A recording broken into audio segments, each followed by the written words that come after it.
Nous avons donc vécu hier après-midi un moment historique pour le sport automobile français. Près d'un an après Pierre Gasly à Monza, Esteban Ocon s'est donc imposé sur le circuit du Hungaroring au terme d'un Grand Prix fort animé. C'est à la fois une consécration pour le pilote français et pour l'écurie alpine, puisque l'on peut considérer cette victoire comme étant une victoire d'équipe, et j'évoquerai cela plus tard. Bonjour à toutes et à tous, et bienvenue pour ce nouvel épisode de l'Overcut RF1, au cours duquel nous allons donc débriefer ce Grand Prix de Hongrie, et on va donc décortiquer dans les moindres détails les points clés de ce Grand Prix, à la fois ce premier tour absolument fou, Hamilton le paradoxe, le show Fernando Alonso, ce duel entre Ocon et Vettel, qui s'est donc conclu par la victoire du pilote français, et on évoquera également au cours de cette partie la disqualification du pilote allemand. Et enfin on évoquera donc la belle performance d'AlphaTauri et les premiers points cette saison pour Williams, et on va voir tout cela dans ce débrief. Et donc avant ce tour, il est important donc de mentionner les conditions climatiques avant le départ du Grand Prix, puisqu'en effet avant la course il s'est mis à pleuvoir, et la conséquence a donc été le fait que la course a débuté sur piste humide. Par conséquent, tous les pilotes ont donc débuté la course en pneus intermédiaires. Et on va dire que ces conditions compliquées ont conduit bien évidemment à ce carambolage et à cet ensemble d'accidents qui a eu lieu au premier virage, puisqu'à l'extinction des feux, Valtteri Bottas est l'auteur d'un mauvais départ. Il patine, Verstappen le passe, Perez le passe également par l'extérieur et Norris le passe également à l'intérieur. À l'amorce du virage 1, le pilote finlandais est donc blotti dans les échappements du pilote McLaren, mais à ce moment-là, c'est le drame. Bottas rate son freinage, bloque les roues et percute directement l'arrière de la monoplace de Lando Norris. Par ricochet, Norris perd le contrôle de sa monoplace et ira donc percuter Max Verstappen, tandis que Bottas percutera Sergio Perez. Entre temps, Lance Stroll va également faire la même erreur que Bottas, puisqu'à l'amorce du virage 1, il va complètement rater son freinage, se jeter au point de corde et va complètement percuter Leclerc et lui détruire sa monoplace. Et par ricochet, Leclerc va donc percuter Ricciardo qui partira en tête à queue et subira des dégâts à sa monoplace. À l'issue donc de ces incidents au premier virage, Bottas abandonne, Leclerc abandonne, Lance Stroll abandonne, Perez abandonne, Norris abandonne, Ricciardo a des dégâts sur sa monoplace, Gasly a été également piégé puisqu'il est à l'extérieur, ce qui fait qu'il a perdu de très nombreuses places, et Verstappen a également de très gros dégâts sur sa monoplace. Lance Stroll ainsi que Valtteri Bottas ont donc été jugés responsables de ces incidents au premier tour, et on va le dire de certaine façon, vu ce que l'on a vu et ce qui s'est passé, il n'y a absolument aucun doute là-dessus. Les deux pilotes ont d'ailleurs reçu une pénalité de 5 places sur l'arrivée des départs pour le prochain Grand Prix à Spa en Belgique. Les deux pilotes n'ayant pas fini la course, et vu l'impact qu'a cet incident, à mes yeux il est assez logique que ces pilotes reçoivent tout de même une pénalité. Je pense que s'ils avaient pu poursuivre la course, ils auraient pris minimum 10 secondes, voire pourquoi pas un drive-through, voire un stop and go de 10 secondes, mais là, n'ayant pas pu finir cette course-là, le fait que cette pénalité de 5 places me semble une pénalité justifiée. Pour Bottas, cette erreur quand même de sa part tombe à mes yeux au mauvais moment, puisque certes à travers son erreur, il met quasiment hors jeu de Red Bull, mais malgré tout en termes d'image pour lui et aux yeux de Mercedes, c'est absolument pas de bon augure pour conserver son baquet pour 2022. Je pense malgré tout que par rapport à Bottas, il est important de rester mesuré, car certes c'est une erreur de sa part, mais c'est pas non plus quelque chose de volontaire, c'est pas non plus intentionnel, c'est pas une attaque kamikaze, c'est une grosse erreur de jugement qui a effectivement de très grosses conséquences, et je pense qu'il faut pas aller plus loin que ça. Pas non plus demander une suspension de Grand Prix, voire même demander presque une disqualification de suite s'il n'avait pas abandonné. Ainsi ce crash a donc fait des malheureux, comme notamment Max Verstappen, puisqu'avec de nombreux dégâts sur sa monoplace, le pilote néerlandais va avoir de très nombreuses difficultés dans la suite de cette course du fait des dégâts sur sa voiture, et parviendra tout de même à finir 10ème et 9ème donc suite à la disqualification de Sebastian Vettel. On peut donc considérer que le néerlandais a réussi à limiter la casse, dans l'optique de sa lutte pour le titre face à Lewis Hamilton. Il y a également d'autres pilotes qui auraient pu en profiter comme Norris, pourquoi pas Perez, Leclerc. Le souci avec ces ordres de Bottas et de Stroll, c'est qu'il n'y avait quasiment à la régulière plus aucun prétendant à la victoire, hormis Lewis Hamilton. Même si ce crash a fait des malheureux, pas mal de pilotes ont su en profiter, notamment les pilotes qui partaient en fond de grille. Puisqu'à la fin du premier tour, à la suite de cet incident, Hamilton mène la course, Ocon est 2ème, Vettel 3ème, Sainz qui partait 15ème et se retrouve 4ème, Tsunoda qui partait 16ème se retrouve 5ème, Latifi qui partait 18ème se retrouve 6ème, Alonso 7ème, Russell qui partait 17ème se retrouve 8ème. Il y a Raikkonen aussi qui partait assez loin 9ème, et même Schumacher qui partait avant-dernier se retrouve 10ème.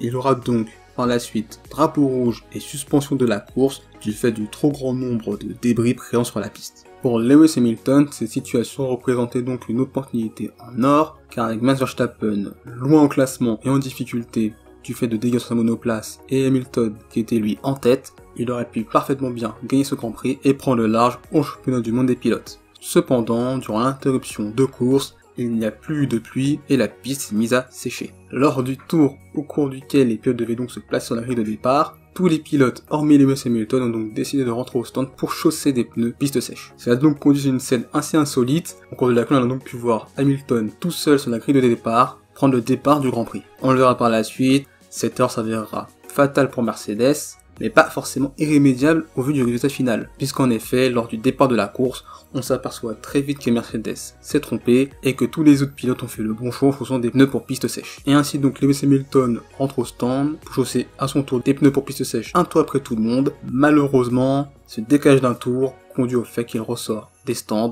dernier. Alors à ce moment-là, vu la configuration du circuit, puisqu'on sait que le circuit du Hungaroring c'est un circuit où il y a très peu d'endroits où on peut dépasser, excepté Monaco, c'est peut-être l'un des circuits sur lesquels dépasser est le plus difficile, et en étant dans cette situation-là, je voyais pas comment il pouvait gagner, voire même faire podium, malgré le fait qu'en termes de performance pure, parmi les pilotes restants, il était largement au-dessus du lot.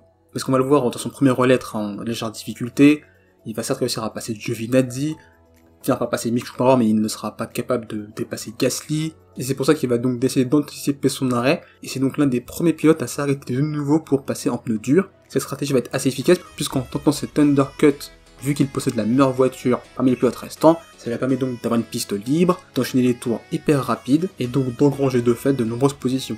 Il en profitera d'ailleurs pour passer Ricciardo, pour passer Verstappen, en piste il passera Latifi, il passera même à un moment donné Tsunoda par un joli dépassement à l'extérieur au virage 4, et il se retrouvera alors de fait 4ème, juste derrière Sainz, au moment de faire son deuxième et dernier arrêt. Ce dernier arrêt peut être considéré comme une sorte de pari ou tentative similaire au Grand Prix de Hongrie en 2019. Prestari ressort donc 5ème derrière Alonso à une bonne dizaine de secondes, et là il va revenir à une vitesse absolument dingue sur Alonso, à coup de plusieurs secondes par tour. Bon, il va certes passer, on y reviendra plus tard, plus de 10 tours derrière Alonso et finira donc par le passer. Il passera très rapidement Carlos Sainz et finit donc cette course à seulement moins d'une seconde de Sébastien Vettel, ce qui montre que malgré tout, malgré cette erreur stratégique en tout début de course, en ne s'arrêtant pas au stand pour chausser des pneus secs, eh bien c'est un Grand Prix qu'il aurait tout de même pu être en capacité de remporter. Et il faut tout de même saluer cette très belle remontée, car même si on le sait, il possédait la meilleure voiture, c'est un circuit sur lequel il est vraiment difficile de dépasser, je ne m'attendais absolument pas à ce qu'il finisse 3ème, à moins d'une seconde de Vettel 2ème, et donc finir cette course à environ 2 secondes de Ocon, le vainqueur du Grand Prix.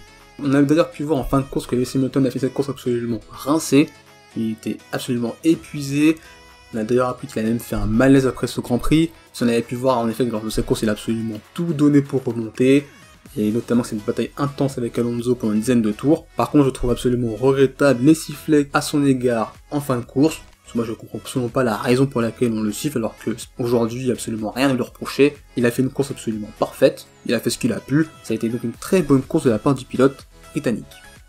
Comme je l'ai dit précédemment, si Lewis Hamilton n'a pas remporté ce Grand Prix et que c'est finalement Esteban Ocon qui l'a remporté, c'est grâce à l'énorme travail qu'a effectué Fernando Alonso pour résister pendant 10 tours aux différentes attaques de Lewis Hamilton. Au terme de cette course, on a donc pu voir l'étendue du talent de Fernando Alonso et comprendre finalement pourquoi ce pilote est à la fois unique et à part et pourquoi finalement ce pilote est tout de même double champion du monde de Formule 1. Il se retrouve à la 5ème place lors du drapeau rouge, puis par la suite il va faire une course toute bonnement sérieuse. Il va rester derrière Sainz, mais il aura un bon rythme. Ce sera d'ailleurs l'un des deux pilotes à effectuer son dernier arrêt. Ça va donc lui permettre d'ailleurs de ressortir 5ème derrière Hamilton. Il profitera donc d'une nouvelle arrêt d'Hamilton pour lui passer devant. Il va très rapidement revenir sur Sainz du fait des pneus neufs. Et à partir du 54ème tour, une fois qu'Hamilton a fait la jonction avec Alonso, on a pu voir pendant 10 tours un duel absolument sensationnel entre les deux pilotes, avec des attaques, des défenses, c'est absolument prodigieux. Franchement, il n'y a pas de mots pour décrire ce duel qui est absolument dantesque et incroyable. Alonso qui a tout de même fêté ses 40 ans jeudi dernier, on a pu le voir au niveau du coup de volant et du pilotage. Les 40 ans, il les fait absolument pas. Il cède finalement au bout de 10 tours, à la suite d'un blocage de au premier virage, mais ces 10 tours de résistance face à Lewis Hamilton font que Ocon et Vettel peuvent le remercier car je pense que sans cette résistance de la part du pilote espagnol, Lewis Hamilton aurait très probablement remporté ce Grand Prix. Et il faut donc féliciter Fernando Alonso pour cette course absolument incroyable qu'il a réalisée, puisqu'il a fini 5ème et donc 4ème à la suite de la disqualification de Vettel. Et nous allons donc revenir sur ce duel entre Ocon et Vettel qui a duré quasiment tout le Grand Prix et qui s'est donc conclu par la victoire du pilote français. Tout d'abord, on peut considérer que ces deux pilotes ont été les premiers bénéficiaires du carnage du premier tour, puisqu'au moment du drapeau rouge, Ocon était 2ème et Vettel 3ème. Du fait de l'erreur de Lewis Hamilton, ils se retrouvent donc tous les deux 1er et 2ème, avec Latifi qui était donc 3ème. Puisque Latifi possède une Williams, il n'a donc pas la capacité de suivre le rythme à la fois d'Ocon et de Vettel. Ainsi, très vite, ce duo va se détacher en tête de la course. Et on se dit alors à ce moment-là que la victoire risque très probablement de se jouer entre ces deux-là. Quasiment tout au long de la course, l'écart entre Ocon et Vettel a fluctué autour de 1 à 2 secondes, Vettel étant une menace constante pour Ocon. On va dire que pour le pilote français, les moments qui ont été assez chauds, ça a tout d'abord été la tentative d'undercut de Vettel, et on peut dire heureusement qu'Aston Martin a raté son arrêt au stand en perdant quasiment 1 seconde, car lorsque Ocon a réagi en s'arrêtant de suite au stand pour chausser des pneus neufs, il est ressorti juste devant Vettel, ce qui signifie que très probablement si l'arrêt de Vettel avait été réussi, Vettel aurait très probablement pris la tête de la course. On a pu voir Vettel accentuer la pression sur le pilote français, mais Ocon a su résister et tenir, mais globalement on peut dire qu'à la fois Alpine, à travers la stratégie, la gestion de course et également l'arrêt qui était parfaitement exécuté pour répliquer à l'arrêt de Vettel, et évidemment Ocon à travers son pilotage et sa gestion, cet ensemble Ocon-Alpine avec également l'aide d'Alonso, toutes ces différentes parties parfaitement bien géré le Grand Prix, et on peut dire que tout a été parfait de leur part et que Ocon et Alpine méritent vraiment cette belle victoire, et c'est vraiment plaisir de voir un pilote français avec une écurie française remporter un Grand Prix car ça fait très longtemps qu'on n'a plus vu ça en Formule 1. Ainsi donc Esteban Ocon a remporté ce Grand Prix, et Sébastien Vettel terminait donc ce Grand Prix 2ème, devant Lewis Hamilton 3ème, Alex Sainz 4ème et Alonso 5ème. Cependant, on a donc appris que Sébastien Vettel a été disqualifié de cette course par rapport à un problème d'essence, puisqu'en effet lors des contrôles faits par la FIA du coup de la monoplace du pilote allemand, les commissaires n'ont pas été en capacité donc de prélever 1 litre de carburant afin donc d'effectuer des vérifications sur la monoplace du pilote allemand. Aston Martin et Vettel ont donc fait une infraction technique, puisque en Formule 1 il y a 2 types de règlements à l'heure actuelle, le règlement sportif, dans lequel va contenir entre guillemets tout ce qui va être du ressort du comportement du pilote en piste, comme par exemple qu'est-ce qu'un pilote doit faire pendant un drapeau jaune, qu'est-ce qu'un pilote doit faire durant un drapeau rouge, les procédures à suivre, les procédures à suivre durant une safety car, tout ce genre de choses. Et le règlement technique qui lui va plus être en rapport avec la monoplace, ça va concerner tous les éléments d'une monoplace comme les ailerons, le moteur, l'essence, comme on va pouvoir le voir maintenant, tout ce qui est relatif à la monoplace. Et donc, comme je l'ai dit précédemment, Sébastien Vettel a donc fait une infraction technique, puisqu'en effet, d'après l'article 6.6.2 du règlement technique de la Formule 1, les concurrents doivent s'assurer qu'un échantillon de 1 litre de carburant peut être prélevé sur la voiture à tout moment pendant l'événement. Or, la FIA n'a pu prélever dans la voiture de Vettel uniquement 0,3 litres. Ainsi, à travers ces éléments factuels, Sébastien Vettel et Aston Martin ont donc enfreint le règlement technique.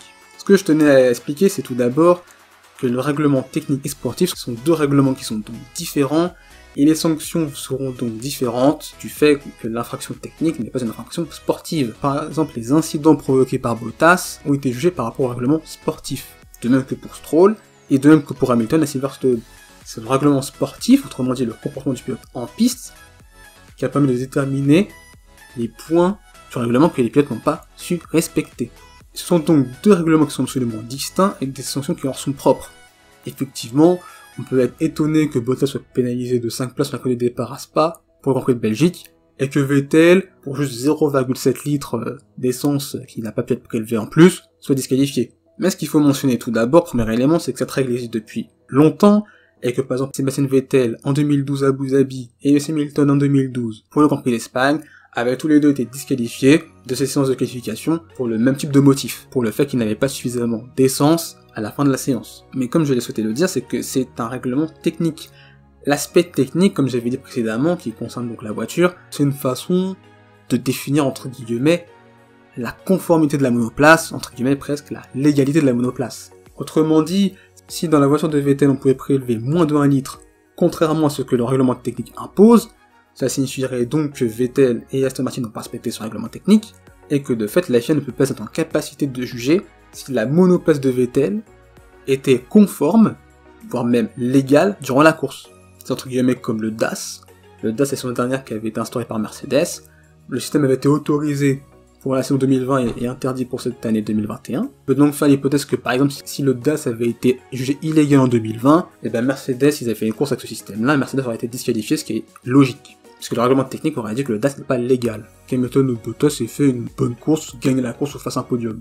De plus, ce que je voulais aussi mentionner, c'est que l'incapacité donc à prélever 1 litre d'essence est à la fois une erreur de l'équipe au sens large, mais aussi du pilote, ou joue en plus de l'équipe, puisque l'équipe n'a pas fait en sorte que son pilote puisse avoir la capacité de bien gérer son essence, et qu'il puisse s'assurer qu'à la fin de la course, les commissaires FIA puissent être en capacité de prélever ce litre de carburant, puisqu'en effet, un pilote de Formule 1 est en capacité de gérer sa consommation.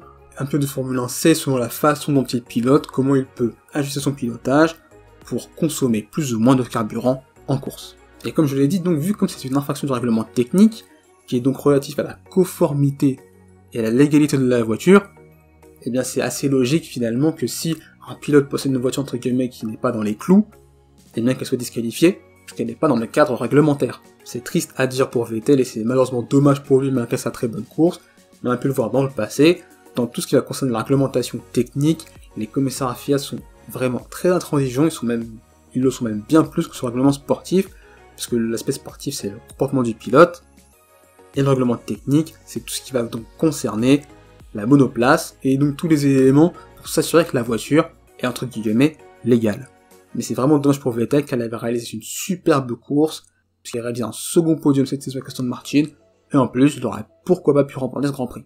Pour ce Grand Prix, je souhaitais donc mentionner les belles performances d'AlphaTauri, puisque Gasly fait cette course 5ème et Tsunoda 6ème, et également mentionner les premiers points marqués par Williams cette saison, ce qui est absolument incroyable, puisque Latifi fait cette course 7ème et Russell 8ème. On a d'ailleurs pu voir une interview en Russell qui a été assez ému de enfin pouvoir marquer ses premiers points avec Williams, puisqu'on sait Williams c'est devenu vraiment une écurie maintenant de fond de grille, donc marquer 10 points en un seul Grand Prix, c'est absolument énorme pour eux, et ils ont su tirer leur épingle du jeu sur un Grand Prix totalement fou, avec pas mal d'actions et de rebondissements. Donc un très très grand bravo à Williams, ainsi qu'à leurs pilotes, Latifi et Russell.